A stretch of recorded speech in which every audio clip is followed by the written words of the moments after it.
नमस्कार मेरे प्रियजनों। पौधे में परमात्मा, प्रकृति में प्रभु और पत्ते पत्ते में पशुपति और कंकड़ कंकड़ में आप शंकर को देखते हैं, तो इस वीडियो को पूरा देखिए। आगे बढ़ने से पहले चैनल को सब्सक्राइब, वीडियो को लाइक और अंत में भाषा की मर्यादा को ध्यान में रखते हुए कमेंट करके वीडियो को अपने नियर डियर लोगों को अवश्य शेयर करें। आज हम ये वीडियो बनाने का मेन उद्देश्य है कि पेड़ों के महत्व के बारे में आपको जानकारी दें। आप जान पाएंगे इस वीडियो में कि किस वृक्ष में किस देवता का वास होता है, कौन से वृक्ष की पूजा करने से कौन से ग्रह की शांति होती है। आप जान पाएंगे धन, वैभव, अच्छे स्वास्थ्य के लिए किस पेड़ की पूजा करनी चाहिए और कौन सा पेड़ घर में लगाना चाहिए। देखिए, आप अपने जन्मदिन पे, अपने खुशी के कार्य हों या गमी के कार्य हों, आप अपने जीवन में प्रण लें कि एक वृक्ष जरूर लगाएंगे और पहले से जो लगे हुए वृक्ष हैं उनकी देखरेख, सेवा और सुरक्षा जरूर करेंगे, क्योंकि प्रकृति में ही परमात्मा का वास है। आयुर्वेद के अनुसार, वैदिक पद्धति के अनुसार, हमारी संस्कृति और मर्यादा के अनुसार पेड़ सबसे बड़ा साधन है।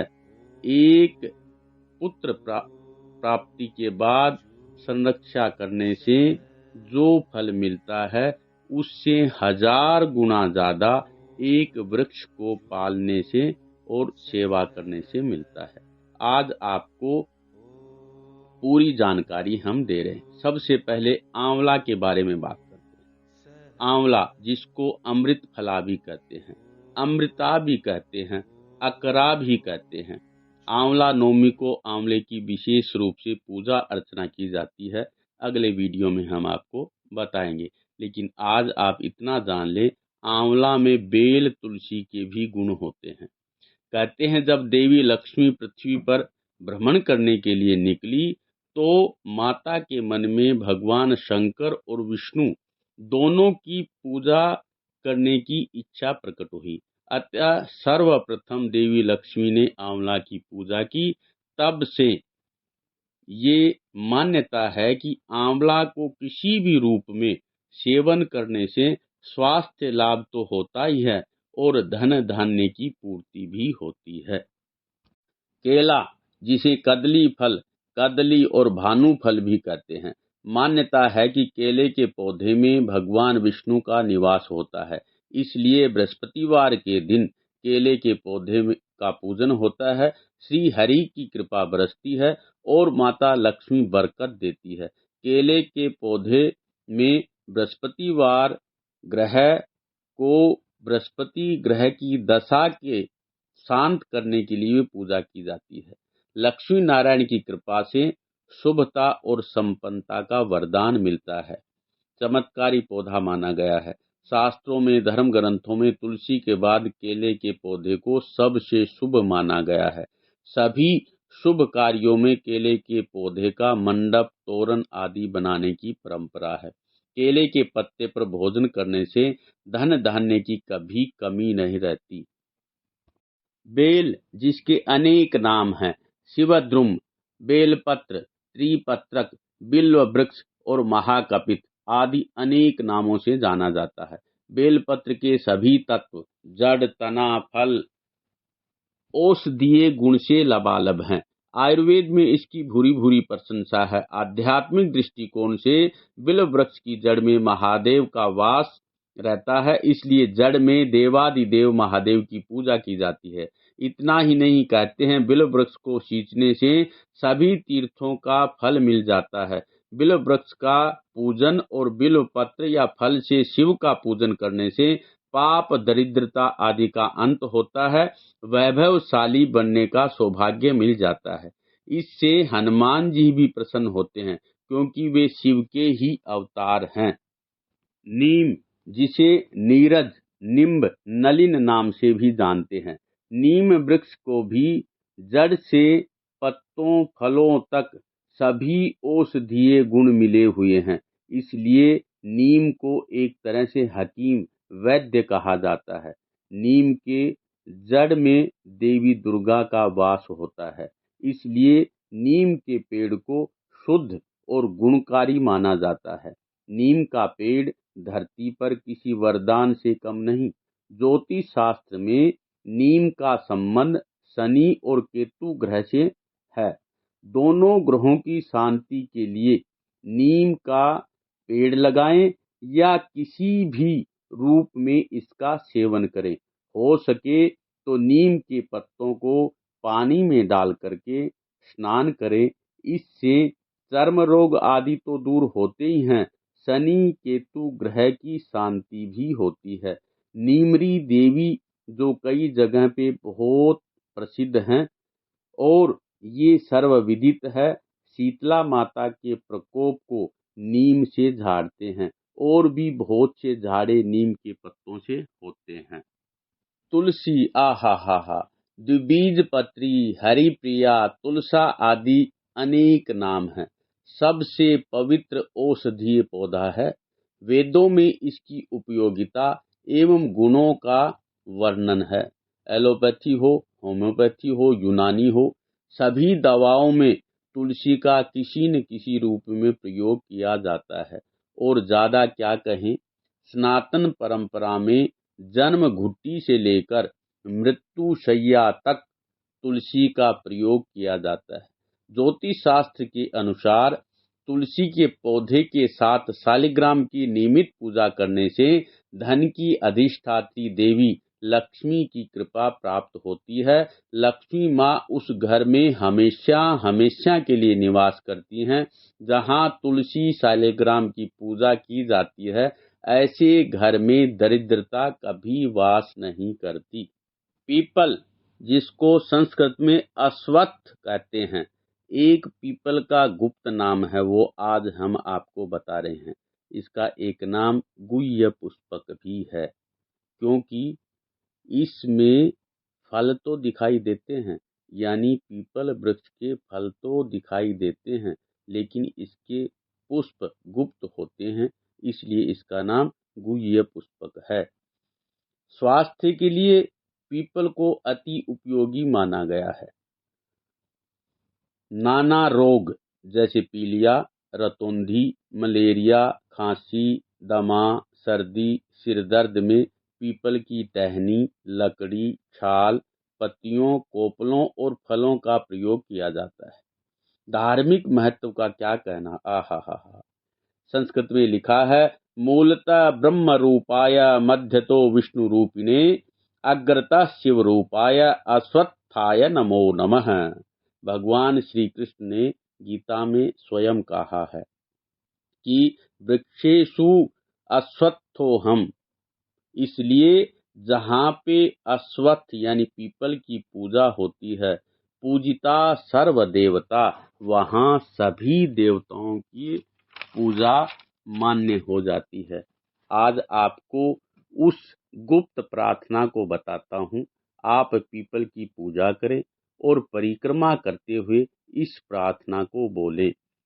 अश्वत्थ सुमहाभागो सुभग प्रिय दर्शन इष्ट कामाश्च मे देहि शत्रु भयस्तु पराभवम् आयु प्रजाधनं धान्यं सौभाग्यं सर्वसंपदं देहि देहि महावृक्ष त्वाम अहम शरणं गतः।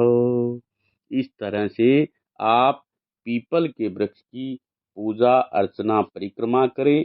अश्वत्थ में, पीपल में औषधीय गुण तो आप जानते ही हैं, और आध्यात्मिक दृष्टि से ब्रह्मा विष्णु महेश सभी का वास पीपल में रहता है।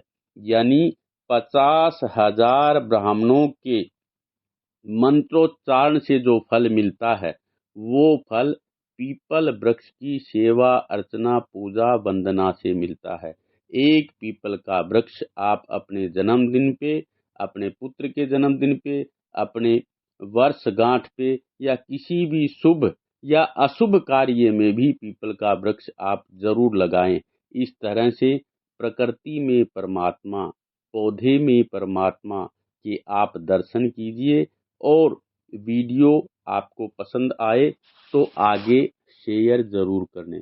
ऐसे ही तमाम पेड़ पौधों से रिलेटिव वीडियो और भी अन्य जानकारी समय समय पर हम आपको देते रहें। ये वीडियो बनाने का उद्देश्य सिर्फ यही था।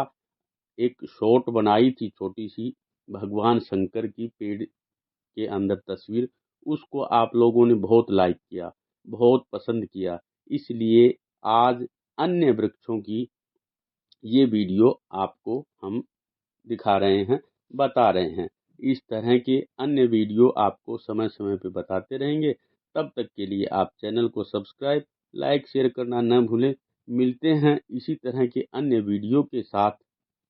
तब तक के लिए नमस्कार। हाँ, एक बात हम आपको बताना भूल गए, हमारे किसान भाइयों में, किसान की हर फसल में लक्ष्मी का वास होता है।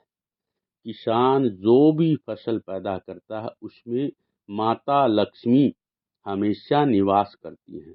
दूसरा, दुर्वा, दुर्वा में गणेश जी का वास होता है। और जो कुशा जिसको बोलते हैं, कुशा में हमारे बुजुर्ग, हमारे पितरों का वास होता है। इसलिए कोई भी पैतृक कार्य यानी पिंडदान आदि, इसमें कुशा की अंगूठी जिसको पवित्री बोलते हैं, धारण करने की परंपरा है। इसलिए कुशा में भी सभी पितरों का, सभी तीर्थों का वास माना गया है। इस तरह के हमारे देश में, हमारे भूभाग में कोई भी ऐसी चीज नहीं जिसमें परमात्मा को हम न मानते हैं।